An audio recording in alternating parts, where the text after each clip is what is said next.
Assalamualaikum warahmatullahi wabarakatuh. Selamat datang di Kisah Sirah Channel khusus yang menceritakan tentang kisah para nabi, keluarga dan sahabat, wali Allah, sufi, ulama dan orang-orang alim pilihan Allah. Kali ini kita akan mendengarkan kisah tentang kisah lidah yang terpotong karena memuji Nabi Muhammad SAW. Dahulu, di masa seorang penyair hebat dan sangat terkenal yaitu Syekh Farasdak, di mana beliau selalu asik memuji Rasulullah SAW. Beliau mempunyai kebiasaan melakukan ibadah haji setiap tahunnya. Suatu waktu, ketika beliau melakukan ibadah haji, kemudian datang berziarah ke makam Rasulullah SAW dan membaca kasidah di makam beliau. Dan ketika itu ada seseorang yang mendengarkan kasidah pujian yang dilantunkannya.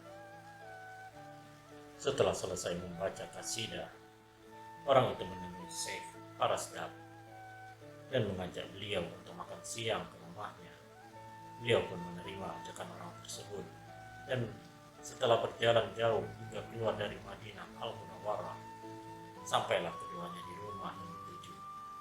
Sesampainya di dalam rumah, orang tersebut memegangi Syekh Farasdak dan berkata, "Sungguh aku sangat membenci orang-orang yang memuji-muji Muhammad, dan kubawa engkau ke sini untuk kugunting lidahmu."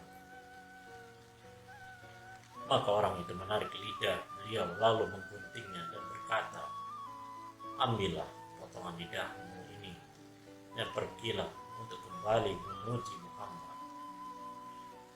Maka Syekh Farasdak pun menangis karena rasa sakit dan juga sedih, tidak bisa lagi membaca syair untuk Sayyidina Muhammad SAW. Kemudian beliau datang ke makam Rasulullah SAW seraya berdoa, "Ya Allah, jika penghuni makam ini tidak suka atas pujian-pujian yang aku lantunkan untuknya, maka biarkan aku tidak lagi bisa berbicara seumur hidupku, karena aku tidak butuh pada lidah ini kecuali hanya untuk memujimu dan memuji nabimu. Namun, jika engkau dan nabimu ridho, maka kembalikanlah lidahku ini ke mulutku seperti semula." Beliau terus menangis hingga tertidur dan bermimpi jumpa dengan Rasulullah SAW yang berkata, "Aku senang mendengar puji-pujianmu, berikanlah potongan lidahmu."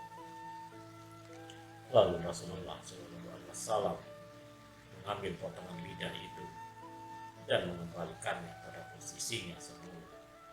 Ketika Syekh Farasdak terbangun dari tidur, Hey there, beliau subscribe to my mendapati channel lidahnya telah kembali and also press this bell icon. Maka beliau pun bertambah dasar memuji Rasulullah SAW. Hingga di tahun selanjutnya beliau datang lagi menziarahi Rasulullah SAW dan kembali membaca pujian-pujian untuk Rasulullah SAW. Dan di saat itulah datang kembali seseorang yang masih muda dan gagah serta berwajah cerah menemui beliau dan mengajak beliau untuk makan siang di rumahnya. Beliau teringat kejadian tahun yang lalu, namun beliau tetap menerima ajakan tersebut, sehingga beliau dibawa ke rumah anak muda tersebut. Sesampainya di rumah anak muda itu, beliau dapati rumah itu adalah rumah yang dulu pernah beliau datangi, lalu lidah beliau dipotong. Anak muda itu pun meminta beliau untuk masuk, yang akhirnya beliau pun masuk ke dalam rumah itu, hingga mendapati sebuah kurungan besar terbuat dari besi, dan di dalamnya ada kera yang sangat besar dan terlihat sangat beringas. Maka anak muda itu berkata, "Engkau lihat kera besar yang di dalam kandang itu? Dia adalah ayahku yang dulu telah menggunting lidahmu." Maka keesokan harinya Allah merubahnya menjadi seekor kera. Dan hal yang seperti ini telah terjadi pada umat terdahulu sebagaimana firman Allah Subhanahu wa taala yang artinya, "Maka setelah mereka bersikap sombong terhadap segala apa yang dilarang, kami katakan kepada mereka, jadilah kalian kera yang hina. Quran Surat Al-A'raf ayat 166. Kemudian anak muda itu berkata, jika ayahku tidak bisa sembuh, maka lebih baik Allah matikan saja. Maka Syekh Marasdaq berdoa, ya Allah, aku telah memaafkan orang itu dan tidak ada lagi dendam dan rasa benci kepadanya. Dan seketika itu pun Allah Subhanahu wa Ta'ala mematikan kera itu dan mengembalikannya pada wujud yang semula.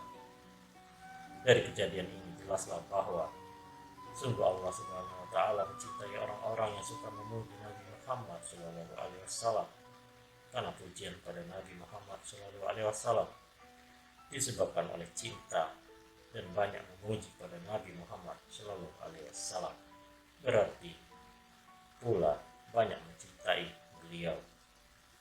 Demikianlah, semoga ada manfaatnya dan semakin menebalkan rasa cinta kita kepada Rasulullah Shallallahu Alaihi Wasallam beserta keluarga dan sahabatnya, dan semoga di hari akhir kita akan mendapatkan syafaat dari beliau. Wallahu a'lam bishawab. Wassalamualaikum warahmatullahi wabarakatuh.